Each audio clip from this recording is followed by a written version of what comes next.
Hello and welcome to another episode of the Trash Talk Podcast. I'm out here today. I have Smokey Rameriz. How you doing? Doing all right. It's good to be back on the Trash Talk Podcast. How are you, JJ? I'm doing fine. And today, we're going to talk about retro-futurism, or how the past saw the future. Yeah. Which I feel like it's going to be a lot of references just about how sci-fi tends to be very dated sometimes.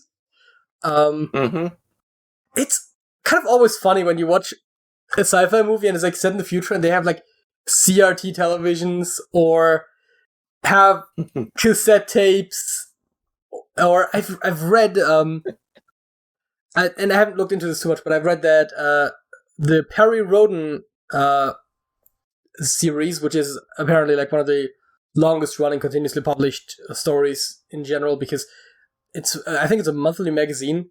It's German, so it's maybe not that internationally well known, but they started in the 60s.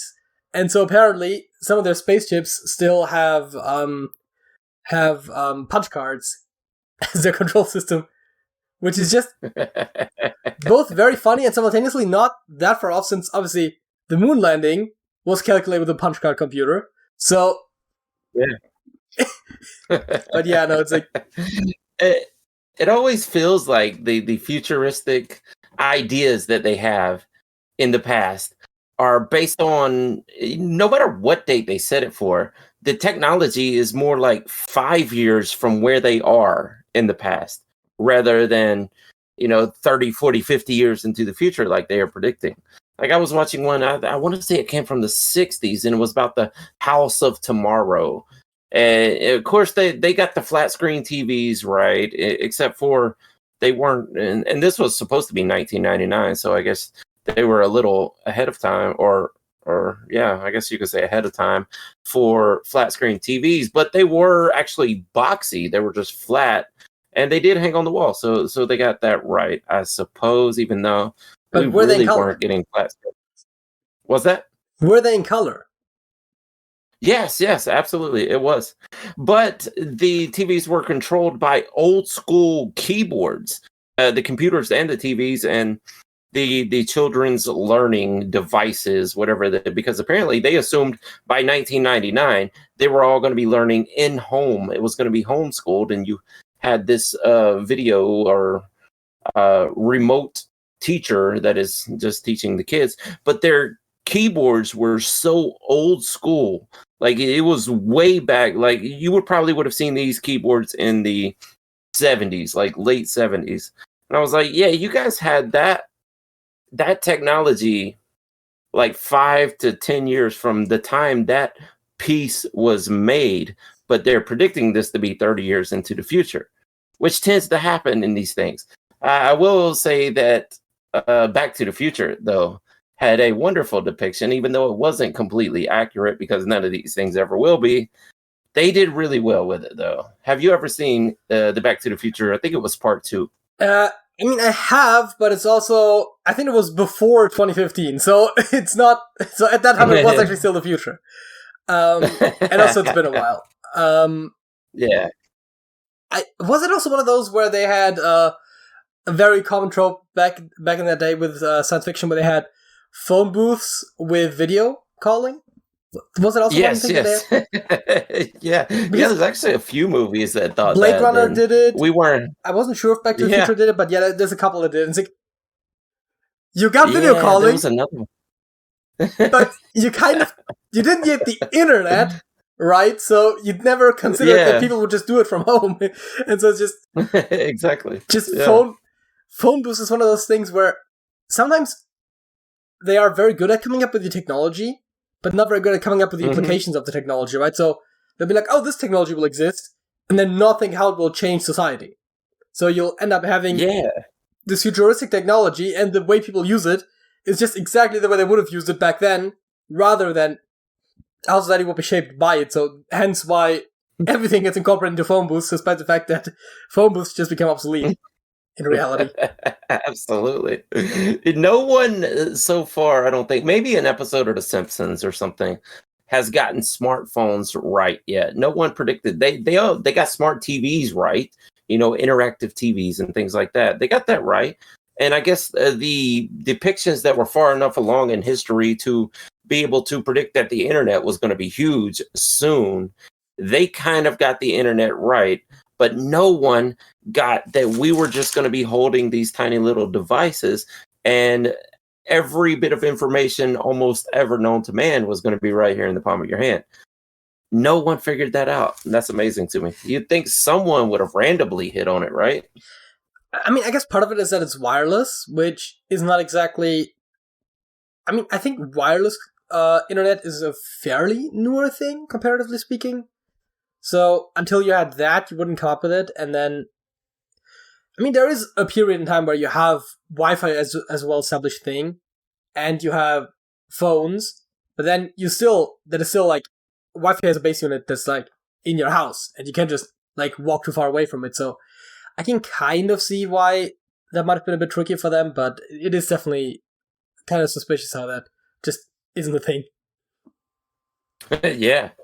Yeah. I think a lot of people at that time, or in the past, once we started getting satellite technology, they had assumed everything was going to run off satellite. And we did end up with GPS and things like that running off satellite. So it does play a part. But yeah, I guess they couldn't nail down Wi-Fi and 4G, 5G, 6G technology and things like that. But yeah, dude, Back to the Future was so great. Like, we don't have flying cars today, but we have the capability to have flying cars. And everybody asked that, right? Like, where are my flying cars? Because every movie in the past depicted flying cars.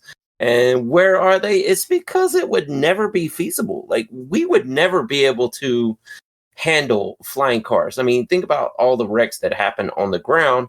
Yes, there's more space up there, but there's going to be wrecks. And when you wreck, you're going to fall quite a distance. So it's really not, I mean, it wouldn't be a great thing to have flying cars, but everybody still wonders where are the flying cars. I mean, yeah, it's this combination, right? You have the security aspect where it's like, planes can be regularly inspected. I mean, cars are too, to a degree, but not to that degree. Then you have to mass produce them at like an economical cost. You have to train everyone with like a 3-dimensional vehicle, as in a vehicle that moves in 3 dimensions, not just in... Because a car effectively just moves in 2 dimensions. Like, I mean, technically in 1 dimension with a bit of steering, but that effectively gives you a 2D plane. And then, obviously, the surface does oftentimes go up and down a bit, but effectively, you're moving 2 dimensions. And obviously, any third dimension makes it a lot more complicated, and yeah, that could cause more accidents. And as you said, right, just the fact that you're higher up, if something breaks down, or if you collide with someone, if the motors go out, you just fall down, and that's not great either. I guess unless we could perfect anti-gravity somehow. I mean, there's definitely means of anti-gravity that we could implement, which it would still be very expensive at this point in time, but just a general gas-propelled flotation device, whatever you want to call it, something that keeps us up in the air that runs off of fuels. If you hit something, you're going to run out of that, or it's going to stop. There could be disruption in the delivery of the fuel method, and you're going to fall. So probably not a smart idea at this point in time to have flying cars. But we do have the technology. The other thing is they predicted smart clothing. And they that was 2015, which we didn't have smart clothing then, but I don't think we're far from smart clothing. So fairly soon. Just remind me, what exactly are you referring to by smart clothing? Well, you would get like a jacket or whatever. You put it on, and as soon as you put it on, it sensed your size or whatever and immediately adjusted to the correct size. And it would talk to you also, which, with everything we have this, I mean, we got smart toilets, we have smart refrigerators, we have smart everything. There's smart cat litter boxes now.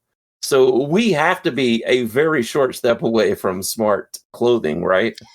It's one of those things that seems very impractical because clothing, you inherently have a lot of moving parts, and you might end up getting like some force applied to it and stuff like that. And so you have to build something that is like both very flexible and simultaneously very durable. So I doubt it, especially as we're moving away to clothing being more disposable in a way, right? Back in the day, if you had a hole in your shirt, you just sew it back together, and some people still do that. But like, it's not very, very common, right? Like, you see people just like, oh, there's a hole in it, just throw it away, buy a new one, right?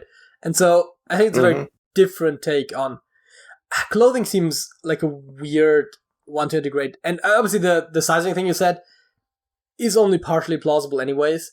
So that is the other thing where I don't think we're going to smartify clothing anytime soon, but then again, predicting the future, as we kind of already hinted at, is inherently a little futile, so who knows? Yeah, exactly. I think we are. I mean, in the movie, they only had jackets and shoes, but and those things are going to last longer than, say, your pants or your shirts or whatever.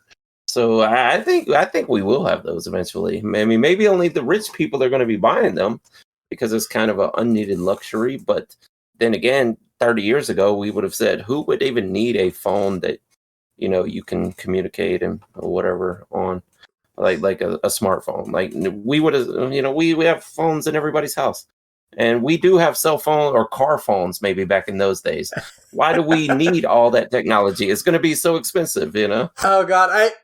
There was a brief period where car phones were a thing, and it used to fascinate me in movies, right? Because when I grew up, car phones weren't really a thing anymore. And, I mean, cell phones weren't that prevalent, but they were still, like, fairly prevalent. And so it's like, why would you need a car phone if you just have a cell phone? It's like... Exactly. But yeah, I think that kind of goes into the nature of what we were talking about, right? Sometimes you have things where they have literal spaceships and they still don't have wireless communication down, and it's just kind of funny. Yeah, definitely. I'm personally particularly fascinated by those things where they're like, it's set in space and it's like 100 years in the future or something, because the ones that are set like 10 years in the future, sure, they get stuff wrong, but they're still usually within the ballpark, right? Like, they get some things wrong, but some things right. And it's like, when it's said like, 500 years in the future and it's on spaceships, and you still get outdated technology, it's kind of even funny to me because it feels even more out of place. Yeah. I could give Star Wars a pass because it's actually a long, long time in the past, and you really don't know how far each society is along in their evolution. But then again, you have the ability to go into warp speed and travel from planet to planet and galaxy to galaxy. You would think you had more than, like I was talking about, the old school 70s type keyboards and the Apple Saurus 1986 computer screens that they would be controlling these giant, what would cost us like $25 trillion to build here on Earth, But here we are with this old school Apple computer controlling the whole thing, which, yeah, that is a little weird. But like I said, who knows, in a different civilization, a long, long time ago in a place far, far away, maybe their technology just took a different route. Who knows? That's also a question that I find very fascinating in general, right? It's a little off topic, but does technological progression need to happen kind of the way that it did for us, right? Like, it feels like a lot of technologies build on one another. Not all of them, though. And you do sometimes wonder, like, if certain technologies could have happened in different orders. Or if maybe even you could have gotten a completely different start into the tech tree at all. Like, I mean, obviously, a lot of what we do is based on semiconductors, so you kind of need those to, like, build most of the modern electronics. But it is kind of interesting to imagine, like, a world where, like, we went a completely different route. Maybe everything is mechanical, right? You get into, like, your steampunk kind of thing. Yeah. But to some degree, that seems imaginable. And obviously, there are maybe other possibilities that are beyond what we can imagine, but would actually not even been that far-fetched in practical terms, if just we had picked a different route somewhere. Because, obviously, our mode of thinking about technology is a little bit constrained by what we know, which kind of goes back to what you said earlier, where, everyone seems to just be like, hey, the technology we are using right now is just going to get better, but they're not really thinking about things that they haven't seen before, because how would they? Yeah, exactly. That's why it's been so hard to predict the future in movies and such, because you really don't know what you don't know. Like, what is fathomable that we have no concept of? Like, if you were going to write a movie or a novel about 100 years in the future, can you think of a technology that we don't have now that they will probably have then. It's tough. I mean, obviously you can think of certain things like artificial gravity, but then you have to think like, how does it work? And you then have to either come back something that's based on our current science, or just have to make something up, and the made up thing is not going to be correct, right? So exactly, yeah, it's a little tricky in that sense where there are ideas that that's why they always we aren't using, but I'm sorry. It's hard. There are ideas that we're not using, but it's going to be hard to come up with ideas that we haven't yet thought of, because obviously coming up with a novel idea, especially that's what scientists do, right? Like they come up with, or I guess engineers or whatever, like they come up with the new ideas. The people that are writing stories, like they write stories, right? They don't bother trying to come up with something scientifically plausible that is going to happen 100 years in the future. Yeah, exactly. And even the scientists couldn't really fathom it, right? Like they know what they're working on that's going to be possible in the next 5 to 10 years, maybe. They know they're working on this, so the public will have it eventually, right? So even if you're consulting a scientist for your novel writing, you may be able to get something within the next few years. And I think that's why. I think a lot of times when you see these older depictions and their technology is only 10 years away from the time it was written, but they're predicting it to be 30 years away, it's because they can only fathom what they're actually working on in society at that time. I mean, to be fair, I think fusion energy has been 10 years away for about 30 years now, so, there's that. What was it? I said fusion energy has been 10 years away from... fusion. From now, for about 30 years now. There's always like, in 10 years we will have it, and then it's always like, 10 years later, people are like, so when is fusion energy happening? It's like, well, in 10 years we'll be there. Every time. Without fail. Yeah. Oh, that's what they've been saying about flying cars since. I remember, and I'm a little older than you, of course. I'm a millennial and you're a Gen Z. Mm-hmm. I remember these weekly readers we used to have in elementary school. And they told us by, I think it was 1999, they told us back then that we would have flying cars by then. And I'm like, oh, a few years away, we're finally going to get those flying cars everybody talked about. And that passed. And then you hear other reports in the early 2000s, like by 2010, we're going to have those flying cars. And they just keep kicking it down the road. We're never going to have them, I don't think, unless we can, like I said, figure out some form of technology that can keep us afloat after a wreck or whatnot. And figure out some way to add laws to the skyways to where, like people, if somebody cuts somebody off, who's at fault, things like that. I don't know that it'll ever happen, but there's probably still reports to this day that we're going to have flying cars in the next 5 to 10 years. I mean, people have built things that come very close to flying cars. Oh, yeah. And they already exist in a way, it's just that no one actually wants to use them. Or, I mean, both because of money and because of practical limitations. I think the future might not actually be in cars at all.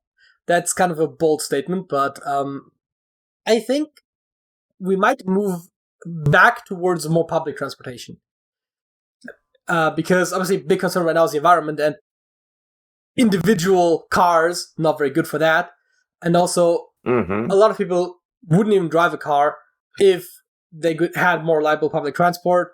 Plus, obviously, you have certain like key roads oftentimes being like just way too full of traffic, and you end up having like traffic jams that make you take like 2 hours for somewhere that you could be in half an hour if there was no traffic and stuff like that. So, yeah, tell me about it. And as populations grow, that's just going to get worse, right? And so public transport, obviously, I'm not sure you've probably seen one of those comparison images where they're like, here's a bus and here's the equivalent amount of cars if all the people are driving by car. Oh, yeah. And it's like, yeah, absolutely. Obviously, that's insane, right? Like, if you had good buses and trains, then you wouldn't need as many cars on the streets. And at least in terms of practical considerations, that should be where the future is. Now, whether like people and politicians are actually willing to make that happen, because a lot of that has to involve investment in public infrastructure, which obviously means that the government has to spend money, which we all know it doesn't like to do. Oh yeah, by the way, congratulations for not defaulting on your debt. That was a good move. Just, I don't know, you probably heard of it. That was a whole thing. Yeah. Oh, yeah. I That mean, but we go through that every so many years, like 5 years or whatever. We go through the exact same process. But yes. yeah, no, but that was like I think what was it 2011 when they came kind of close, but like this was I think the closest that you've gotten Oh, to yeah. just straight up defaulting. May Uh, may have been '09 or something. But yes, yes. it was definitely during the Obama years, but obviously we both Yeah. were in there. Um, Mm-hmm. yeah, and this is not about the Republicans holding the economy hostage, although it's kind of crazy that still exists. The fact that Yeah. still exists is mind-boggling to me, but that is not. Hey, future prediction. Maybe they'll get rid of the debt ceiling. No. Yeah. Well, as long as we have unabashed capitalism, this actually plays into the topic of today. As long as we have unabashed capitalism, it's going to be hard to implement things like solar-powered mass transit monorails and things like that, because the people with the money want individual transport, and especially Republicans and things like that. The right wing, they love fossil fuels, and they want fossil fuels for eternity to be the main source of power because they make a ton of money off of fossil fuels. And as long as they have the money to buy their own individual transport, they are not going to support mass transit, or at least they're not going to ride it themselves, and they're going to fight it to the death that they can still have the individual transport. Yeah, I mean that kind of gets into how Elon Musk basically invented subways, but with cars, with this stupid tunnel, where you can only like drive one way and only Teslas for some reason, and like it's basically a subway, except that you have to drive your own car through it, and it's like yeah. What? This is either a worse subway or a worse tunnel. I'm not sure which it is, but it's definitely not it. Yeah.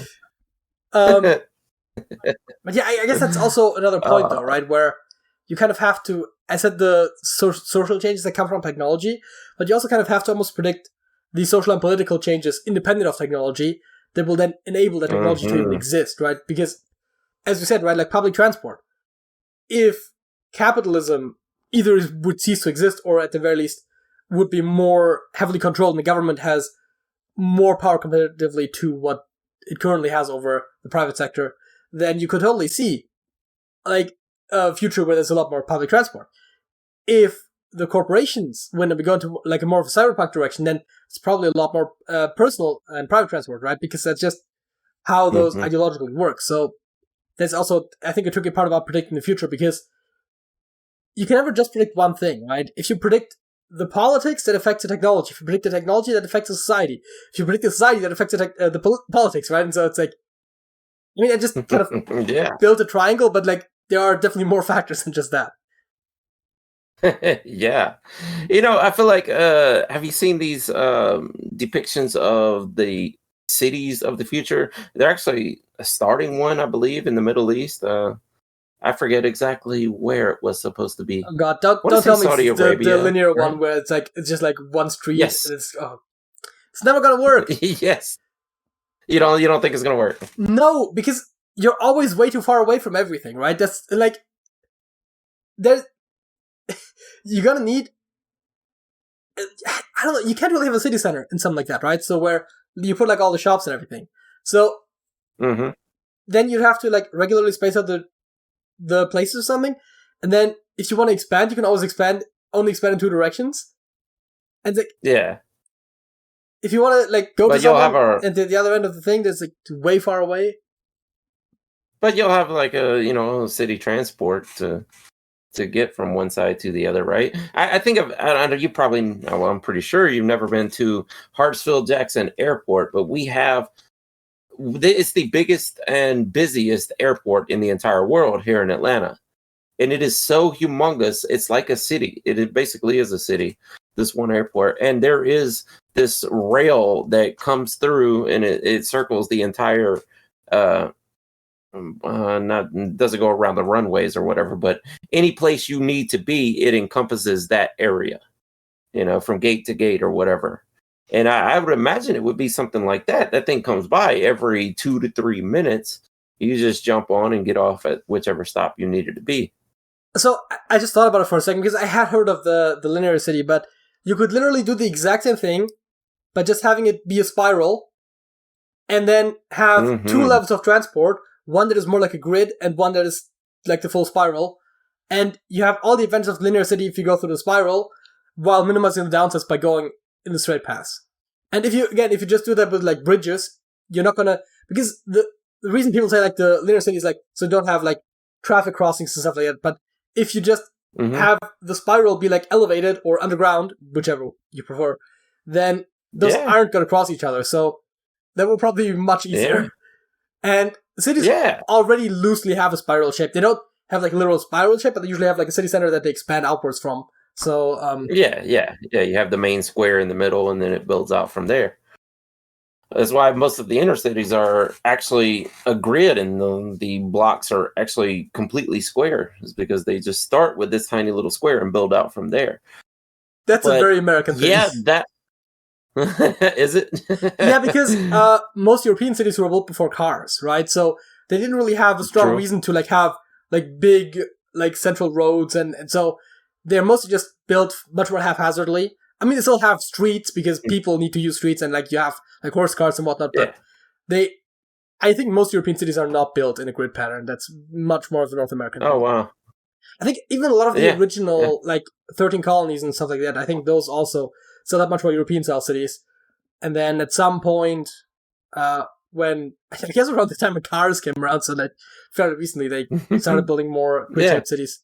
But they have also rebuilt some cities in North America because to just accommodate them more for cars, which is the exact opposite of what's happening in Europe right now, where they like start outlawing cars in certain city centers again.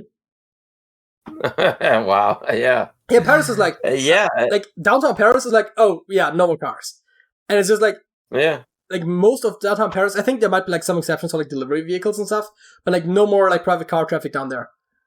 I mean, I haven't been, but it sounds like a great idea. You would think New York's going to be implementing that at some point. Because, I mean, there's no point to drive in New York anyway. It's just one big gridlocked area. And you're going to take hours to get... You could walk or ride a bike faster than you could drive through downtown. And that doesn't even really matter which borough. I know some of the boroughs are more open than others.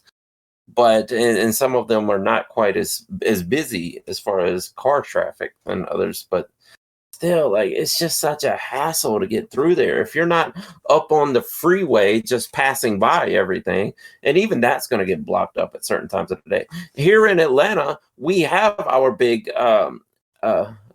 perimeter that supposedly lets everyone bypass downtown so that they can go by. But if you hit it from 7, maybe 6:30 in the morning till about 10, it's going to be gridlocked. Or if you hit it about 3 in the evening till about 6 or 7 o'clock in the evening, it's going to be gridlocked. So eventually, I think the more the population grows in all of these cities, we're going to have to start implementing that. And people are going to have to use public transport at some point. But maybe we're getting a little off. Yeah, I mean, I'm sorry, go ahead. I was going to say that obviously the thing is, people having to use public transport is not even that much of a problem, because there are people that want to, that just practically can't. So, like, if traffic is a nightmare and public transport is actually good, people will switch. That's not, like, you don't have to necessarily incentivize people that much. But yeah, you're right, we're probably getting a bit off topic here. We've also been going for a while, so how about we move on to the facts of the week? What is your fact of the week? Yeah! All right, let me pull it right up here. I have it somewhere on my phone. Here we go. All right, and I'm guessing you've probably had this on here before because you've done like 3 million of these shows. But did you know that the way you eat Oreos says something about your personality? I did not know that. Oh, good. Maybe you haven't had this. Kraft Foods once surveyed hundreds of Oreo eaters and sussed it out. Biters are easygoing and self-confident, while dunkers displayed more energetic and adventurous qualities, while twisters, on the other hand, are sensitive and trendy. Which one are you? I find it interesting. I mean, I probably would just be a biter, I guess. But I find it interesting that all of those were, broadly speaking, positive traits. So, like, they very much were like, this is like an advertising thing. They're like, hey, which Oreo eater are you? Yeah. they're not going to turn you off of their product, that's for sure. So, like, Don't like Oreos so much. Yeah, I'm not a big Oreo eater. Probably liked them a little more when I was younger. But what I would do is I would take apart the cream filled, like every time you twisted one apart, you would get the cream on one side and then basically nothing on the other side. So I would take two of those and put the cream parts together so that I had one sandwich with absolutely nothing, pretty much, and then one that was double stuffed. So I could take the pain of not having any cream in this one so that I got to the double pleasure on the other side.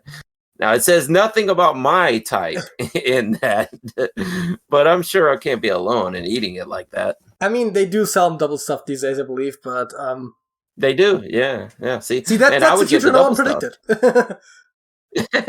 Exactly. I would get the double stuffed and even make a quadruple stuffed Oreo then. Of course, but that may be my overindulgence. I don't know. Okay, my fact of the week is very different. And this is about some statistics that I found that were very surprising to me. And that is that by any metric that I could find, the United States of America is more religious than Israel. You know, the Jewish country. I know they're not, strictly speaking, a Jewish country, although opinions on that differ. But so, according to stats from Pew Research, we have how important is religion to you, and 53% of Americans said very important, while only 36% of Israelis. And like, the US is very much like way up there, considering like North America and Europe and like even most of Asia besides like Southern Asia. Wow. It's like very high up there. So 53% US, 36% Israel. Percentage of people who say they attend worship services at least weekly. United States, 36%. Israel, 30%. And again, right, like all of the other European countries, with the exception of like Greece and Turkey. Although actually Greece is very low with like worship service, but not with their religion one. But most of the European countries and like the Asian ones are much lower. And rates of daily prayer, 55% in the United States and 27% in Israel. So, and again, right, like all the other European countries, with the exception of Turkey being much lower as well.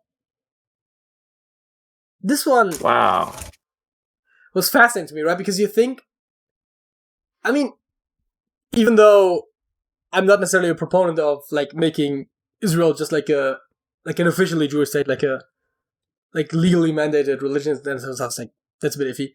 Like some of the directions there, but it's still right. Like it's where we put all the Jews. That's not a good way of putting that. But you know, it was set up for the Jews after they were looking for a homeland because they kind of noticed that they weren't treated very well in some places. I say some places like it is my home country. Yeah, exactly.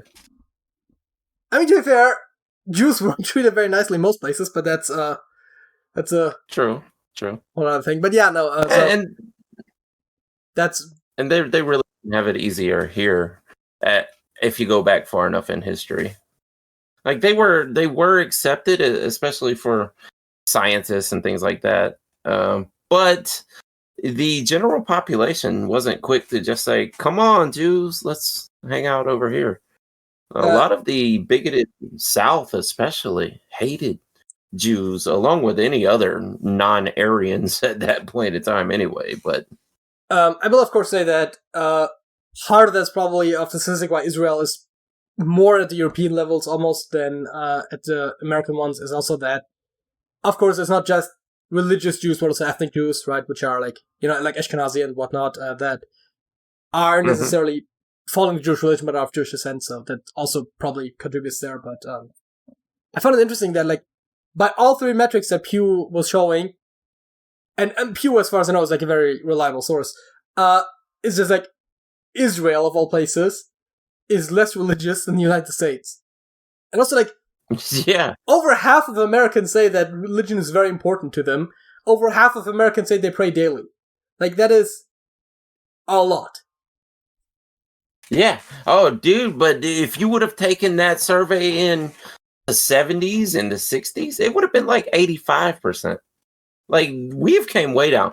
There is a big, I mean, I don't know if you want to call it improvements, call it whatever you want to call it, but the tide is changing, especially after the zeitgeist, like we had talked about once before. It feels like that was almost like an enlightenment period for America. And it may have just been by natural process of the internet happening anyway that the zeitgeist was going to change, but it did. Now, here's the thing. Me and Hollywood were talking about this recently, and that percentage that they had on Russia is conflicting to something we pulled up because Hollywood was convinced that most of Russia is Muslim, and I was like, no, I don't think so. No. They're probably Orthodox, right? Well, we so looked it up. during the Soviet era, they actually sort of outlawed religion. I mean, I don't think they like fully outlawed it, but so the official state religion basically was atheism. So the Soviets were very much against religion, but traditionally Russians are Orthodox, so Orthodox Christians, and so there are a lot of those around. So like most people in Russia, I believe, are either Orthodox Christians or atheists because of just the nature of their history. Yeah. Well, that map. What did it say? Can you bring that back up? I can, but I'll have to look it up again because I already closed it. But sorry about that. Pure religion by because country? because the one I pulled up when we were talking about this actually had 53% Russian Orthodox. But I wonder if that's of the church-going population. Well, to be fair, the one that I had also was only others. Where am I? Alright, open image new tab. And there was more images. Open image new tab. And open image new tab. So the one I had did not specify religion, it just specified religiosity. So, this is say religion is very important in their lives. Again, right, in the United States, it's going to be mostly Christians. In Russia as well, but in Turkey, for example, it's going to be mostly Muslims. Obviously, in most of the African countries, it's going to be, well, actually, North Africa and Middle East is going to be mostly Muslims. I think, like, Sub-Saharan Africa is going to be a lot of Christians as well, because of missionaries back in the day. But it's also going to be some indigenous religions. There's going to be some Muslims there. I mean, it's generally, but yeah, no, those were the three that I had. Yeah, that's crazy that South Africa is still at 75% because you think of them as being more modern than the rest of Africa. I mean, but yes, but to be fair, I mean they were a Dutch colony, right? And then eventually they weren't, right? So I'm assuming at the time when they were a Dutch colony, they were probably still very heavily Christian. And then when the Dutch left and Europe became less religious, maybe it just stuck around in South Africa. I don't know exactly, but. Yeah, I'm guessing so. But yeah, that is fascinating. Also, it does seem like it's maybe a bit more of a cultural thing, because just looking at the numbers here, right? 75% say that the religion is very important in their lives.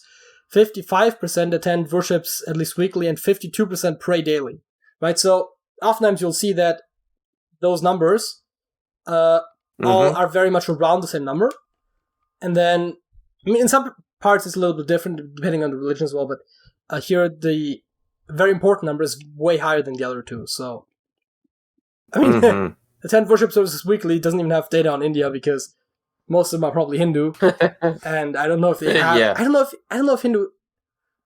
Might be making no joke, but I don't know if Hindus actually have regular worship services. I know they have temples, but I don't know if there's like a organized like service there, or if they just like kind of go there to light some candles or whatever. You would think the same thing with Buddhism too, right? I believe Buddhism, would probably not be practiced in that sort of an sense. I don't think they. I mean, also, definitely again, not like Sunday Mass or anything. I mean, it does say worship service at least weekly, so that is still trying to be very broad in how it's worded. But I mean, again, for India, they sort of don't have any data, so it's not like there are none. It's just there's no data, which of course there would be some because there's Muslims as well in India, and those do have regular worships services, and in my personal experience, Muslims tend to be also some of the most strict adherents of their religion. Like, where a lot of people say they're Christians, but then, they'll go to church like once or twice a year. Most people that say they're Muslims would go to mosque much more regularly, and they also pray regularly. I'm sure there are exceptions, but that's sort of the general trend. I know tons of people like that here in America. They will tell you to your face straight up, like, I'm a Christian. I'm a super devout Christian, but they never attend a service. I'm like, how devout are you? Like, how can you be devout if you don't attend a single service? I mean, not even on Easter? I mean, there's two things to that. First of all, the US is actually one of those countries that I pointed out earlier where like, the divergence is very high, right? Like, the religion is very important, 53%. Pray daily, 55%, which is actually more than they think that religion is very important in their lives. Yeah. But so some of them are doing it just out of habit. Attend worship at least weekly, 36%, right? And I think there are some strains of Christianity that are more about having a personal connection to God rather than necessarily the organized aspect of it. So I think that probably explains it a little bit. Well, they could include things like New Age spiritualism and stuff like that, where as well there aren't any churches really, unless you find some small cultish deal or something. Although I'm not sure at that point if they would say that they pray daily. So, but I just mantras and things like that. Yeah, I mean, then the question is like, would you classify it as prayer? I don't know, but the point is, I thought those stats were very interesting. I mean, obviously, a lot of the general trends, like most of like Europe and, I mean, all of the communist countries or former communist countries, where like a lot of those, and like the Western sphere of influence, mostly being not so religious, makes sense. But then it's just like the US always taking out, where it's like your numbers are way higher than like the daily, like the weekly worship services one is like almost in line with a lot of the other Western nations, but like all of the other numbers are very high. It's almost like half the country is right wing and half the country is left wing, because those things do line up. The right wingers tend to be more religious, and the left wingers not so much. I mean, broadly speaking, yes. Although I'm sure there are exceptions on both sides. Oh, of course, absolutely. So that was religiosity by country. I thought that was some interesting stats there. And that brings us to our halftime show, which is Hurdle. Hurdle decades to be precise. Oh, nice. And I guess we're going to go through the actual decades again, aren't we? Yeah, let's do it. Let's start all the way back in the 50s. Who doesn't remember them? Ooh, yeah. Yeah. That sounds like a music box familiar. Or something. Yeah. It does sound familiar. I was going to say, I don't even know when my parents were born, probably when this happened, but it sounds familiar. My parents were born in the 60s, so, you know. Yeah, exactly.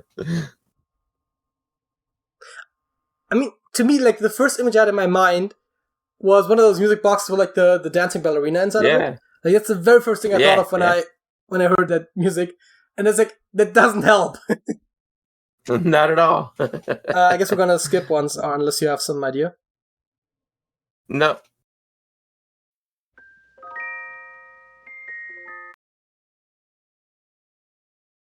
Is this Mr. Sandman?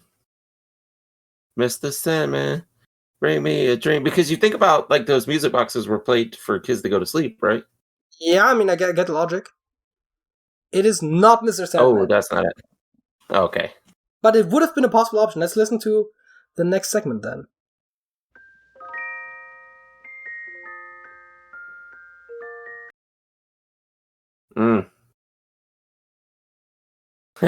I keep thinking probably after the next skip it will drop into the song, and this is just the intro.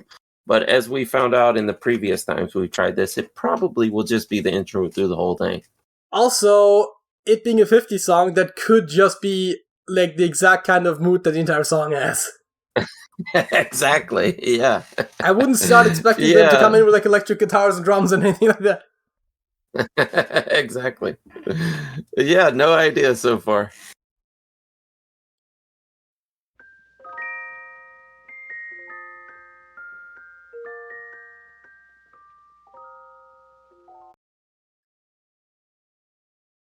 It sounds like one of those old 50s Disney movies is about to start.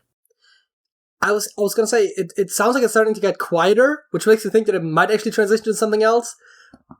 But also, I don't have anything to base it on. But I guess let's just keep going until we hear something we know.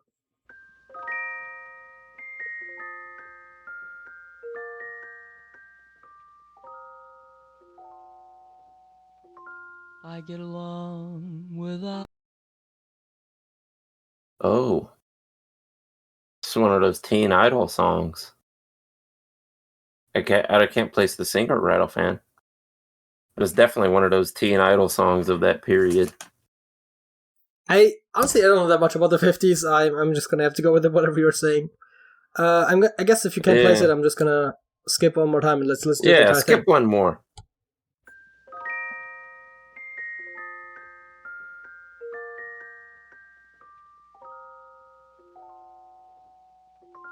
I get along without you very well.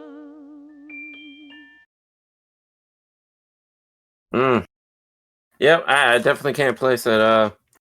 If I guess it's one of those guys like Ricky Nelson and Bobby Rydell's one. I'm actually looking through 50s teen idols here. The only other thing is if you... only other thing would be if you looked up some of those lyrics. That I mean, we can do that if you want. I mean, if we look up the lyrics, we might as well just like skip and just get the answer, right? Because yeah, true. Chet Baker with "I Get Along Without You Very Well," which I guess I could have just guessed because that was the exact lyrics we just heard. It was.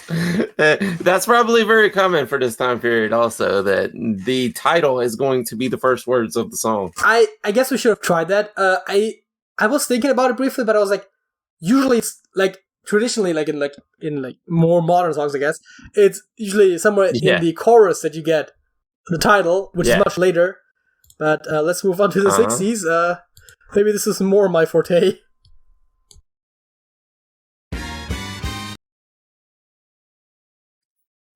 Oh.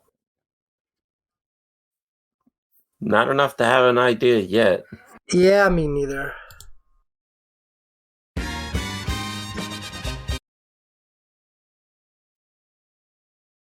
Must be late 60s, right? Because it sounds more funkish, like 70s funk. I don't know, honestly. This is definitely something that I don't necessarily listen to normally, but it is something I feel like would fit very well in like an old school music, like an old school movie scene, like in the background somewhere, like at a bar with a live band like or something. Shaft. Yeah, I was thinking like Shaft or Rudy Ray Moore, or Dolomite, something like that, where the guy just comes in and starts beating people up, and you hear that 70s music playing. But no idea yet.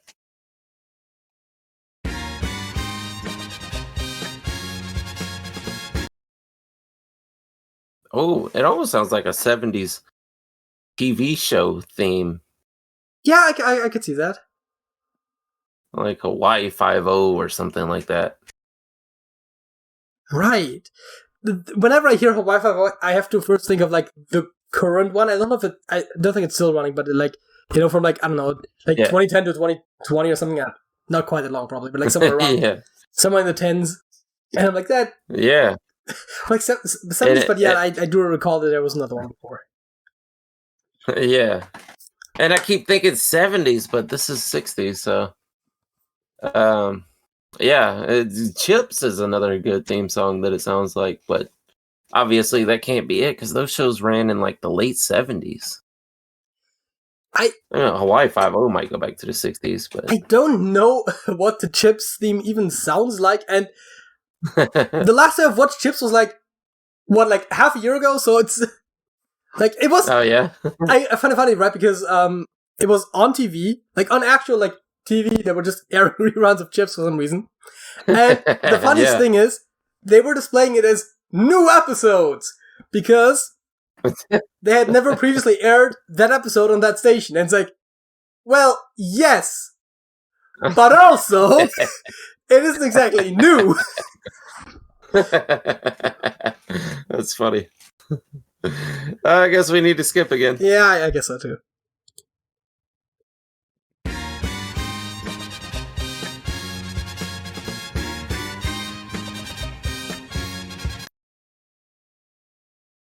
It's just more of the same. Yep.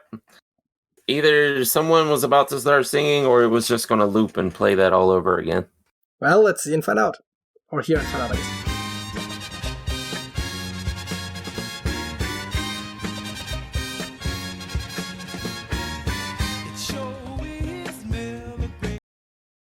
Both. It's repeated and someone is singing. Yeah.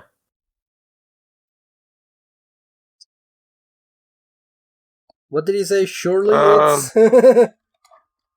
Yeah. I had to try. Yeah, probably not. Can you play it again? Sure.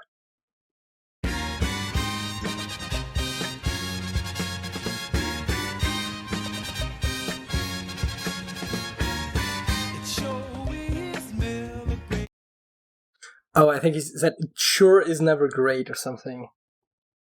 Is never great. Yeah, something like that. Oh, yeah, it's still not anything ever great. No. I would have been too good if that would have worked twice back to back. Yeah, exactly. Not that we tried it the previous time, but yeah, I think we're probably out of the period where they started off the songs with the title. Let's just go for the whole thing. Yep.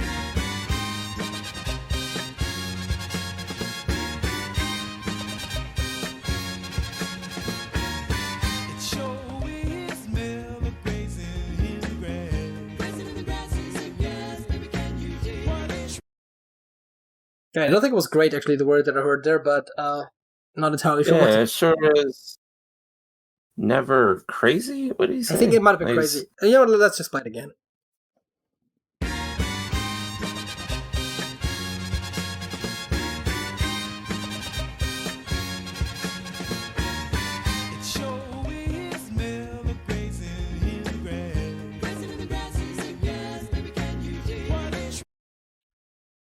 Cannot make out what the background singers are singing, though. Like, that's just...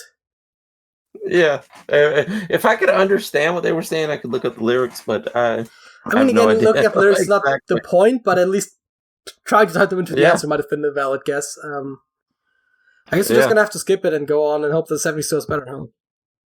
Yep, let's do that. The Friends of Distinction with Grazing in the Grass. Oh, that might have been it. That might have been what they were singing, actually. Grazing in the grass. Yeah, that might have been Oh, yes. But again, right, it's kind of hard to understand, so that wasn't helping. So, the 70s. Yeah, exactly.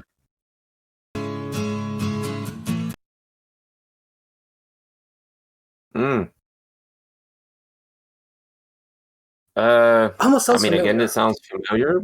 Yeah. But it's just an acoustic guitar piece, so who knows? Yeah, I guess we're going to have to skip.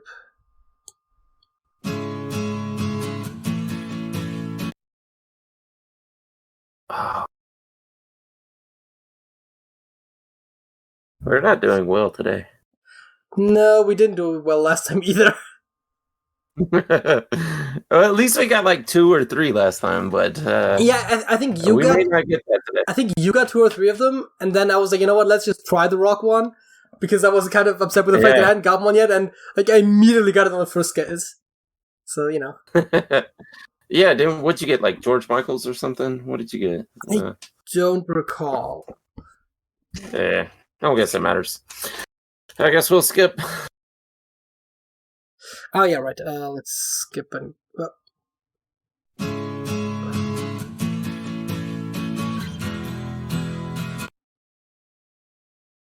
No idea, but it would fit in right with... You clean that up a little bit, it would fit in with 90s alternative music. Yeah, I don't think that ever really stopped. I feel like you could have totally just pulled that in the 2000s and maybe even 2010s as well. Yeah.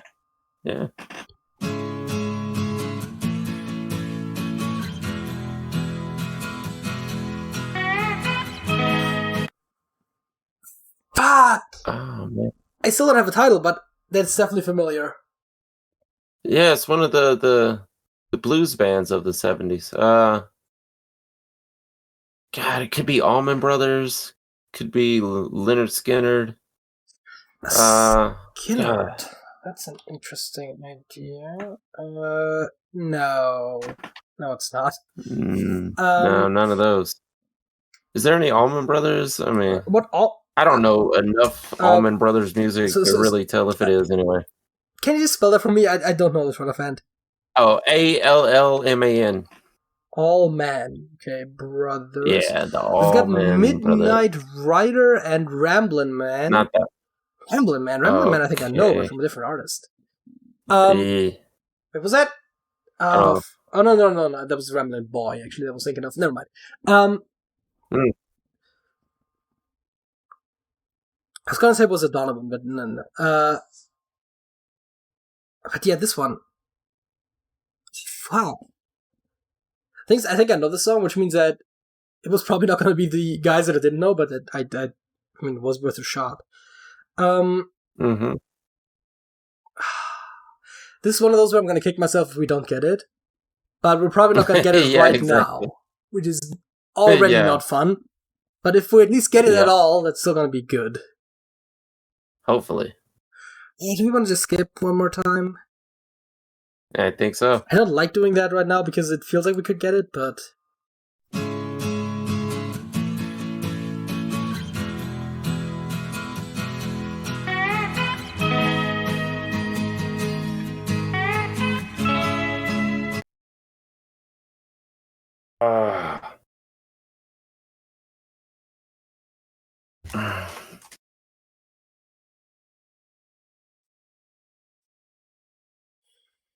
What do they have for Marshall Tucker on there?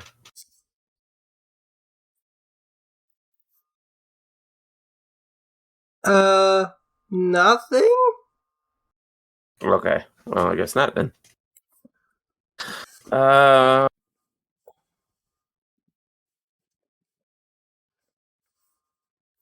Well. Trying to look through 70s Southern blues bands to see if it rings a bell with any of them, but it's not ZZ Top. It's not Blackberry Smoke. Wasn't even from the 70s. Why are they on there? They have Leonard Skinner. We already looked at that. They have 38 Special. Some of these are definitely wouldn't be on there. I mean, just from the sound of that guitar, I have to believe that it's Southern blues from the 70s. I mean, it's obviously from the 70s, but that it's Southern blues band. I just can't place what song it is.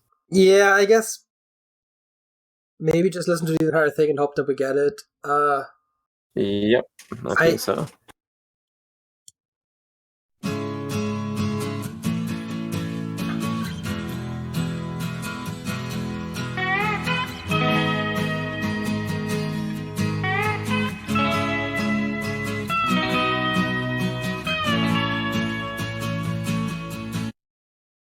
I was hoping we were going to get a word at least. I feel like the singing starts literally a second or two after this.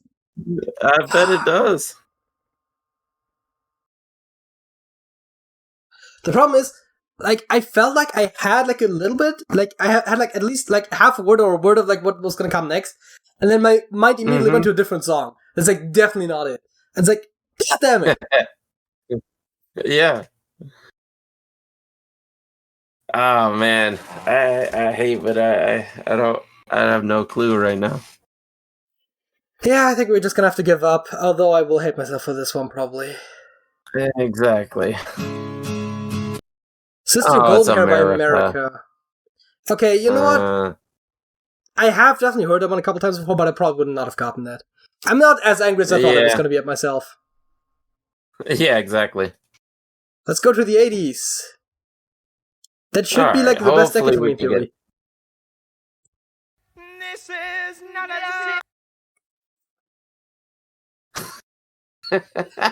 Excuse me? They're trying to kill us. I have no idea what that was. I don't know either. I mean, I guess the 80s were a very experimental decade because this barely sounded like music. I guess let's skip one and see where this takes us. This is not love. This is not. I was tempted to say not enough, but I don't know exactly what they're saying, so. It does kind of sound like this is not enough. Maybe that's it.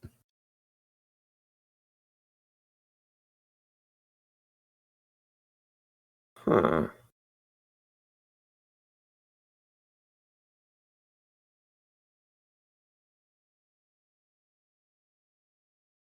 Yeah.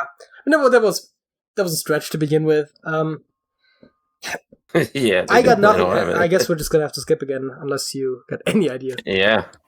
No. This is not love.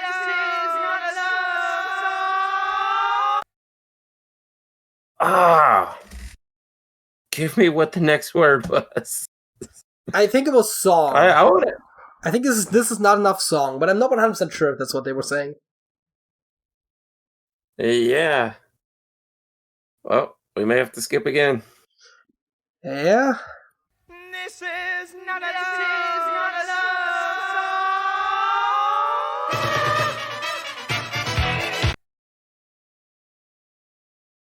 Oh God! Now it's going into something that does sound familiar.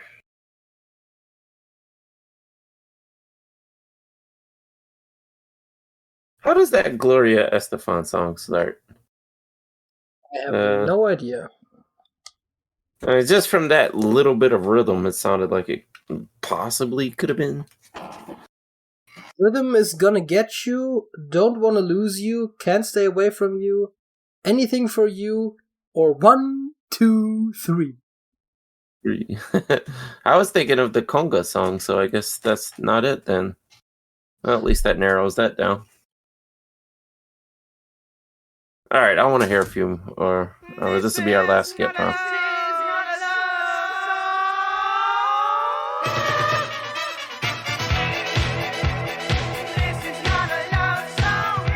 Oh, this is not a love song. Love song. Oh, okay.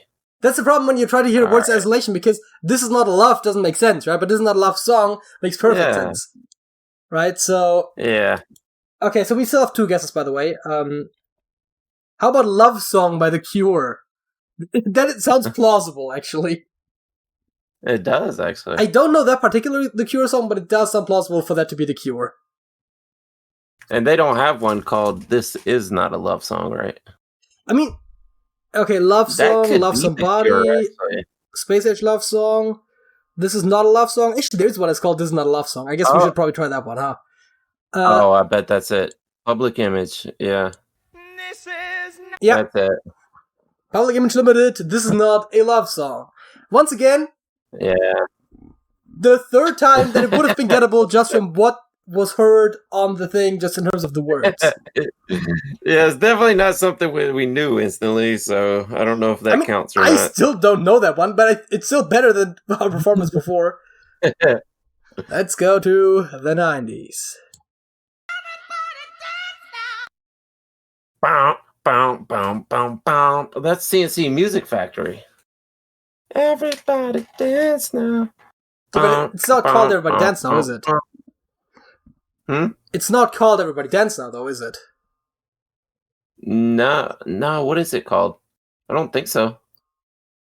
It's like Move Your Body or something. It's Here CNC We Go. Music Factory. Or Gonna Make You Sweat.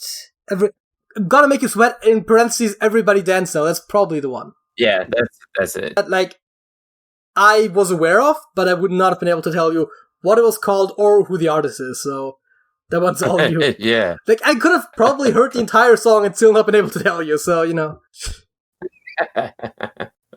The 2000s. Alright. Sounds like the same band. It almost does, right? I don't know that they had any hits in the 2000s, so it can't be. Well, there was only 2 in there, so that's definitely not them. Can you play that again?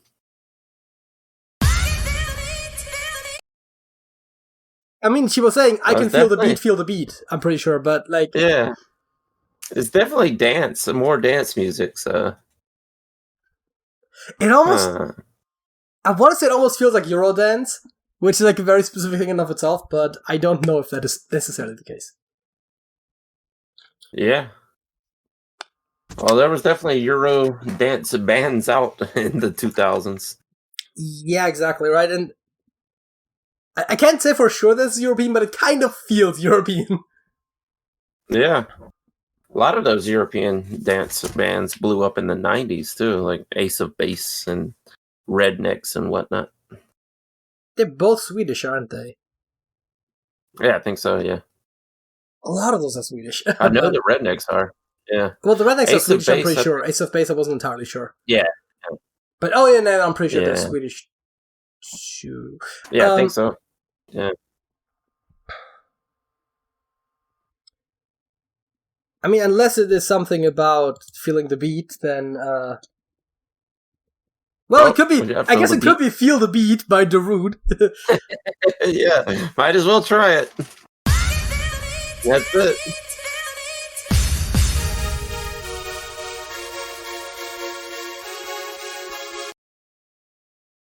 Yep. What is this song? Censored by Darude. It's always the answer. Yeah, exactly. Well, we got the 2010s left, 2010s. and maybe Yeah. by some miracle we'll actually get one just from actually knowing the song very well. I mean, I guess you Hey, I did can know see the his nice one. music factory. Yeah.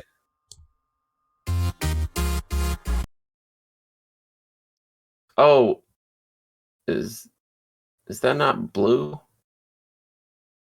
And I don't it's think really so. familiar. I know this. I was thinking, know this. DJ Got Us Falling in Love or something like that. Was more what I was thinking, like somewhere in that direction. But I don't know. We'll try it. DJ Got Us Falling in Love, Archer featuring Pitbull. Why are we That was not it. doing so much electronic dance music, man? I have no idea.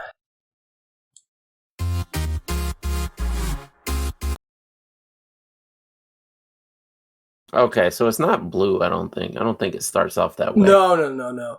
Like, it starts off immediately with, was it? He was just This a is- blue. yeah. Man. Yeah, this is. Yeah, Yeah, exactly. that. But like, that's like almost Yeah. immediately. And also, I don't think Yeah, true. it was ever. It never felt that aggressively electro or techno, I guess. But like, yeah, whatever, techno, EDM, Yeah. like dubstep, it's all the same to me. Yeah.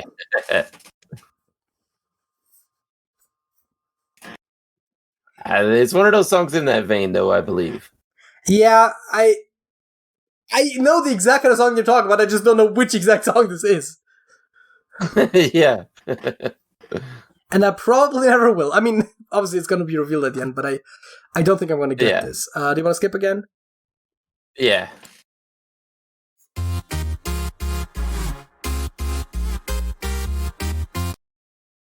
Oh, God, I know this song.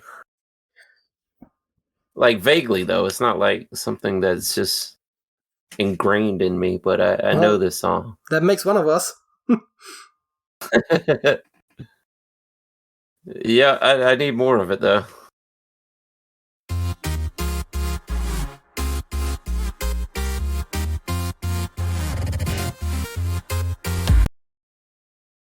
Oh, it was about to drop. Yeah, there's definitely some heavy bass coming in. Mm-hmm. One more skip.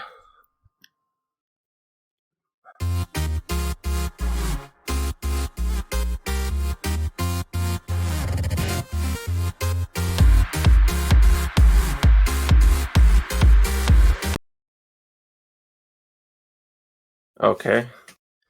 I don't have it. I don't think it was a drop, but it was definitely some bass coming in. Yeah, I guess Yeah, let's listen to the entire thing. I The don't. beat dropped. Yeah.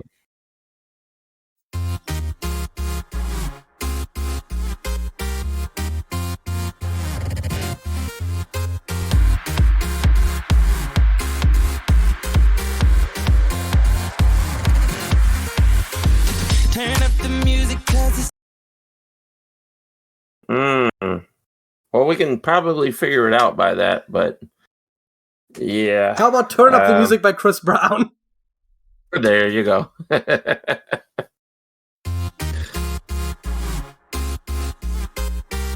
Yeah, I mean, it's just gotten it from the lyrics. You know what? Yeah, I definitely have heard that before, but let's do Hurdle Rock again, just because that's one that maybe we have some chances at, and then let's call that a day, because we still need to do the second topic, which is not going to take too long. But yeah. Another one bites the dust. Yeah, too easy. That's Queen. What one? If 5 fingers didn't slip, yeah, another one bites the dust. Queen.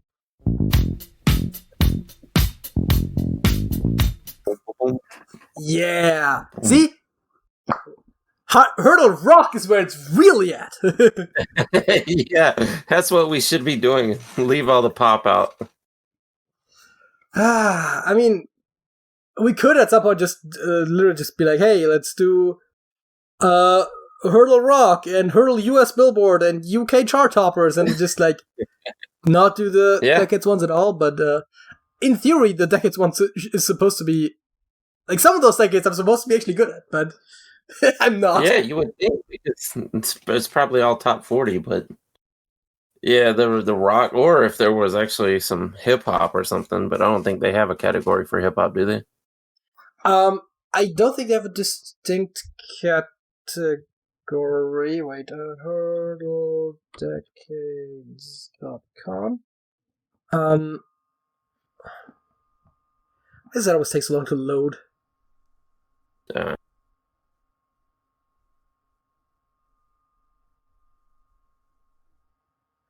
It's still not. Oh, there it is. We got Pride, musicals, Yerdle, Rehurdle, country, lyrical, USA number ones, Motown, rock, UK number ones, 2010s, new wave, 90s, 2000s, 70s, 80s, 50s, 60s, new romantics, hip hop, and then 80s number ones and 80s flip, and then some of the so we do have other specific ones. But there is I was about to say, if you have a country category but no hip hop, I'm going to be mad. I mean, come on, at least you can listen to country music. What? Like, half the people over here would hate you for saying that. I just don't like hip hop and rap and all that stuff. It's just not for me. Well, there is a big divide here. And it really goes 3 ways. There's the rock crowd, and I can do any of it. I can do any category, but there's the rock crowd, then there's the country crowd, and then there's the hip hop crowd. And usually they don't really cross at any point in time. The rock people hate country, they hate hip hop. The hip hop people hate rock, they hate country. And it goes all 3 ways. But every now and then you'll see a genre crossing artist come along. Yeah, I mean, I would mostly be in the rock category, but I don't mind it. I don't mind country. I just really don't like hip hop. Yeah, I get it. Like Kid Rock did all 3. Yeah, every now and then there'll be somebody that does that. Yeah, Kid Rock not exactly a great person though, but that's the point. That is. Will you press the button? You live the rest of your life in true peace and happiness, but you become socially unacceptable. People will make fun of you and society will despise you. Well, how do you get all that happiness if everyone despises you? I was gonna say that only works for a certain type of people. Yeah.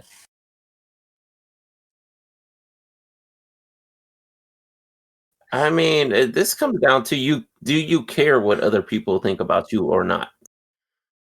I mean, broadly speaking, I would say no. I mean, as long as the people around me, like family and friends are in that way, then I don't think it's a problem, but... Yeah. But if those also didn't like me and made fun of me and despised me or whatever, like, then I don't see how the first thing can happen, right? So that's kind of... Yeah, exactly. That's what I'm wondering. Like, how does that happen? Like, you have to live alone, obviously. Like, you're in peace and happy, but you are truly alone because no one likes you. And I'm gonna say no. that kind of social isolation will drive you crazy, which is probably why you are experiencing peace and happiness. Yeah. I will not, and that's almost 50-50. It is, yeah. Crazy. But again, right, like there's some leeway for interpretation, which makes it more difficult to say if people were answering it the way we interpreted the question, so. You can shapeshift into anything you desire, any object, animal, human, even concept, and able to retain the shape for as long as you want. But in return, you have to give up your own body forever. Ooh. I would really like to know, can it be any other form, though? Like, you can just assume any form at any time? Or is there specific bodies that you can it sounds like any form, any time. The question is just in the human category. Is it like any real human, or is it also like any human, real or imagined? Because if I'm losing my own body, I could just shapeshift into, like me but half an inch taller or something, right? It's like yeah, I would take that. Absolutely, I would take that. Like me, but my left pinky is like 1 millimeter shorter. It's like Yeah, exactly. Like technically, it's not my body. Yeah, I 69% of people said yes, 31% of people said no. Mm-hmm. Makes sense. The day starts whenever you wake up, but in the middle of your sleep, an alarm clock goes off next to you for 5 unstoppable minutes.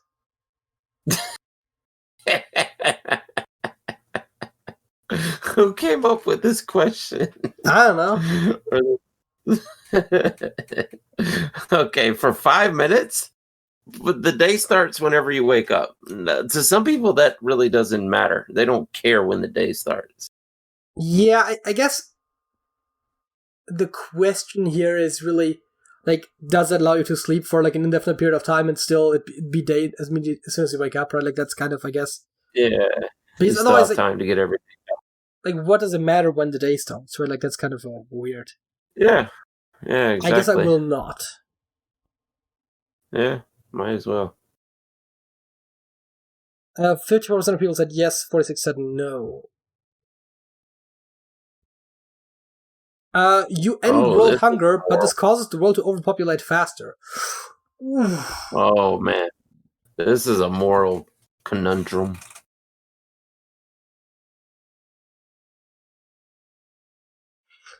Like, how much faster are we talking? Yeah. Do I get to live out my lifetime without being overcrowded? Well, technically, we're kind of overcrowded. But then again, I guess there are solutions to how many people we have on here right now. We could accommodate everyone much better than what we do. Yeah.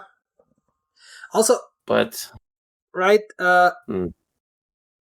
overpopulation, like, one of the bigger issues with that is also just food, right? So, I mean, obviously, like, there are other things, like, obviously, environmental concerns, because humans are terrible for the environment. But I think ending world hunger also removes one of the reasons why overpopulation is bad, so... Yeah, true. I mean, we could deal with overpopulation, though. We could set, like, rules in place, like procreating rules. So, I guess I would push the button. Yeah. I mean, I'm not sure if I want to go full Mao Zedong on people, but I guess we can figure out solutions later. Yeah. It has to be.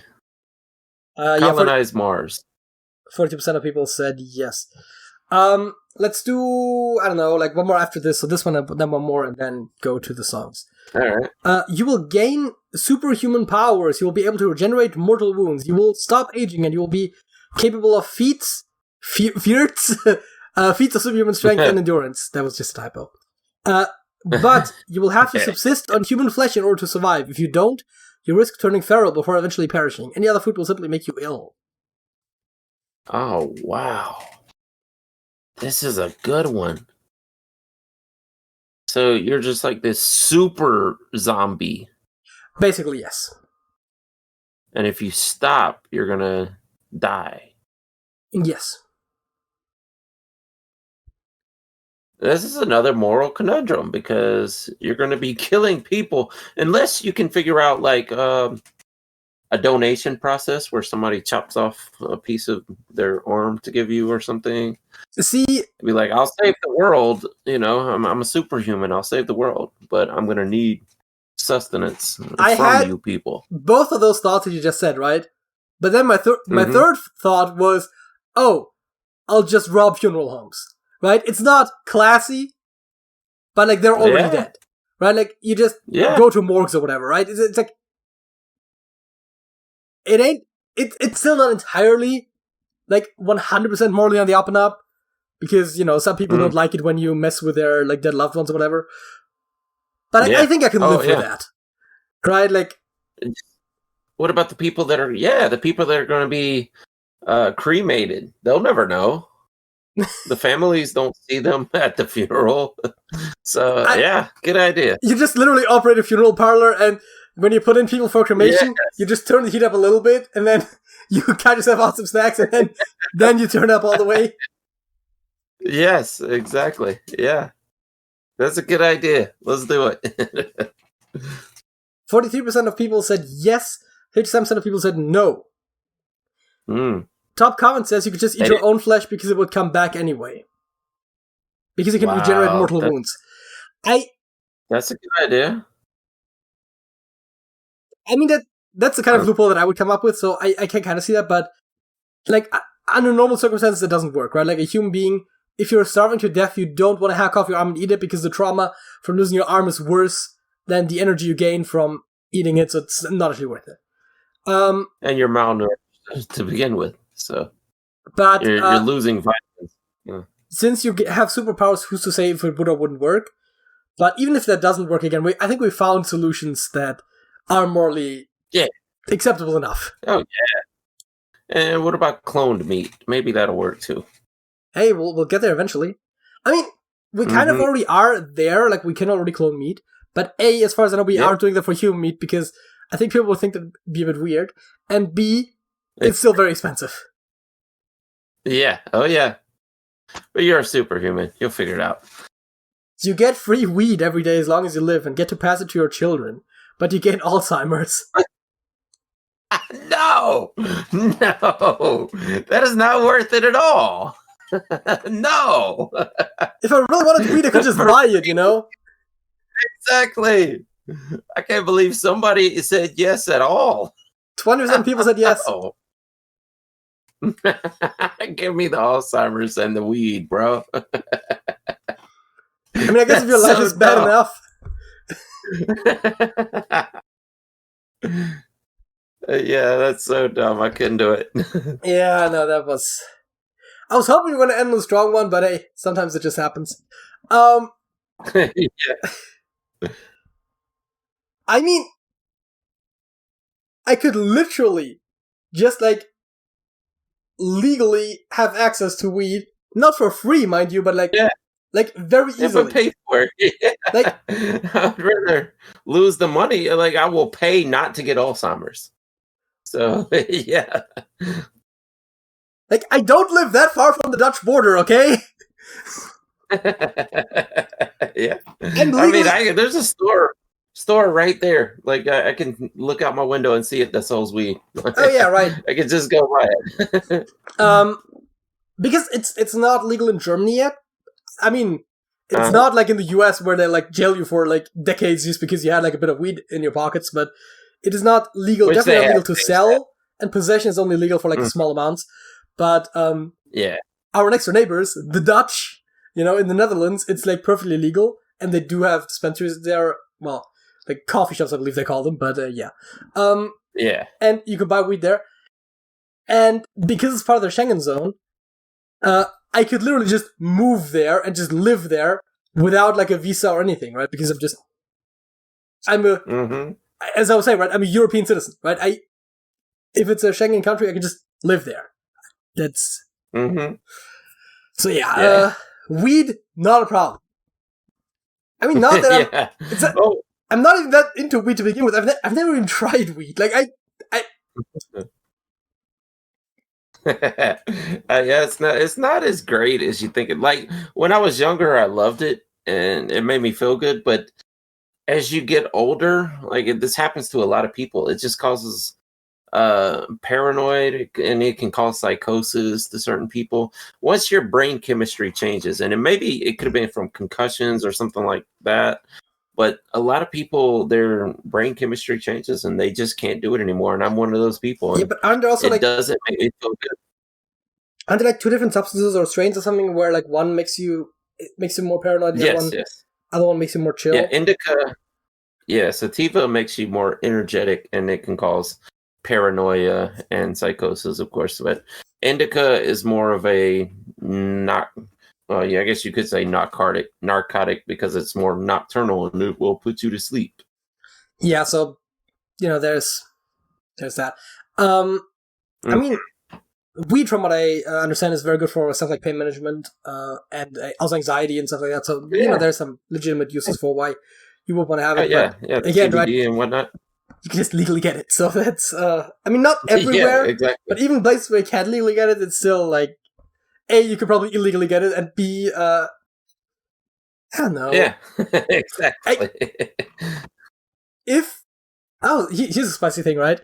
If there was actually a medical reason for me to have it, and I did live in a country where it was legal, as in the Netherlands, I could probably then get it with, well, I would probably have to have Dutch health insurance or German health insurance, but I could probably just get it paid by insurance.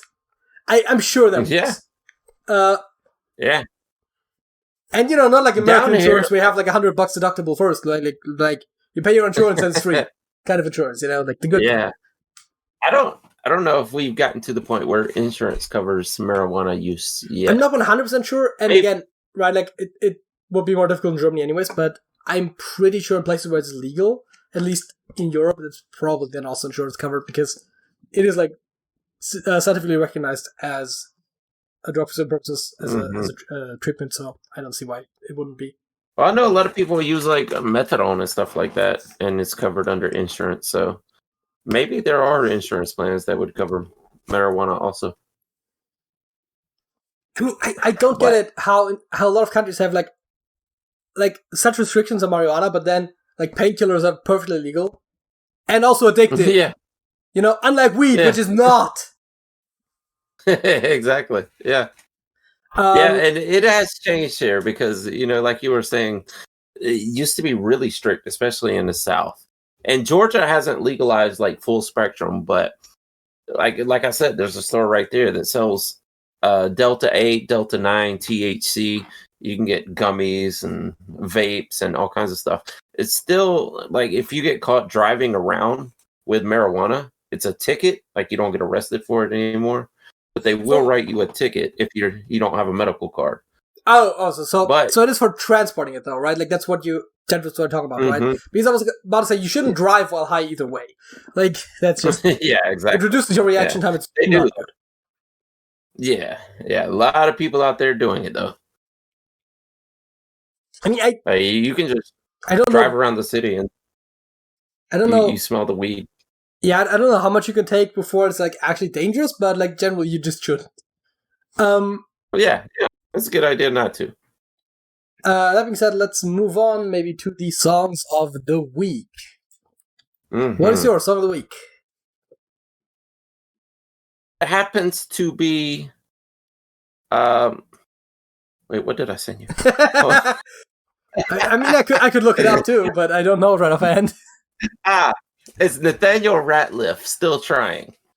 And there's moments I forget to tell myself. And if you're rolling in it long enough, you shit won't even smell. You still knowing I couldn't trust to point it out.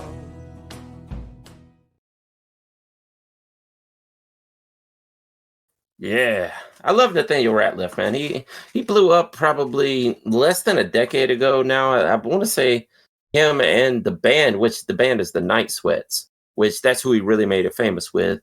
I want to say they're from Denver, somewhere around there in Colorado.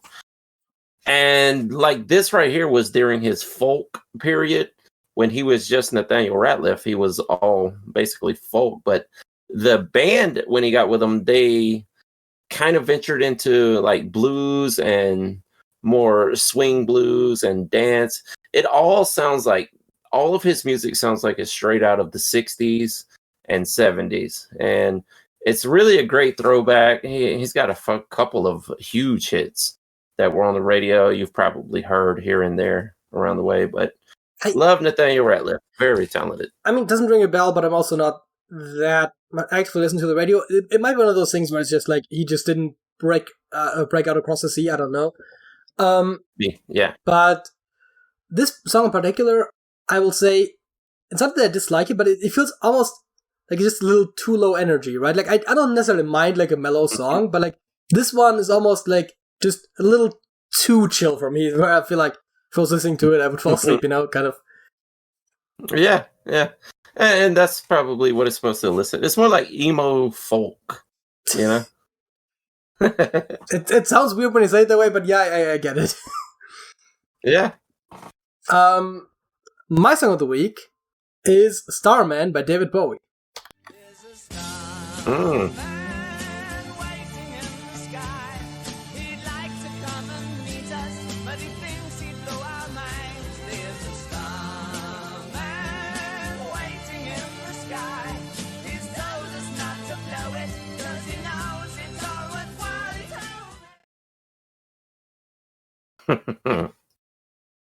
Yeah, I mean, what is there to say, right? David Bowie, obviously great musician. Someone who honestly just appreciating more with time, which is not necessarily that common. Like sometimes I'll get really into an artist, and then like after a while it's like, yeah, they're all right. But I feel like Bowie, I just appreciate him more, and I feel like there are some songs that I didn't like as much when I first heard them, and like more now. I mean, Starman I definitely liked from the first time I heard it. And I just haven't had a Bowie song as a song of the week in a while, which actually surprised me. Because I was, when I was looking into it, which Bowie song I had most recently used, or something I wasn't trying to reuse the same song over and over. And I was actually looking at all of the pre-cut clips that I had ready, and there wasn't a single Bowie song there. So it must have been over 100 episodes since I've last had a Bowie song. So yeah. Yeah. And I say that I've definitely come to appreciate David Bowie more recently. Also, I think as a younger person, I was more steered away from the more outlandish glam artists. The more elaborate guys. For some reason, and no, it has nothing to do with sexuality or anything. It's just the outfits that they would wear. It was like I was into hip hop. I wanted to see street. I didn't want to see just outlandish clothings and things like that. But as I got older, I started to appreciate the music, like David Bowie and even like Billy Idol and guys like that. And it's definitely grown on me over the years. I love Billy Idol.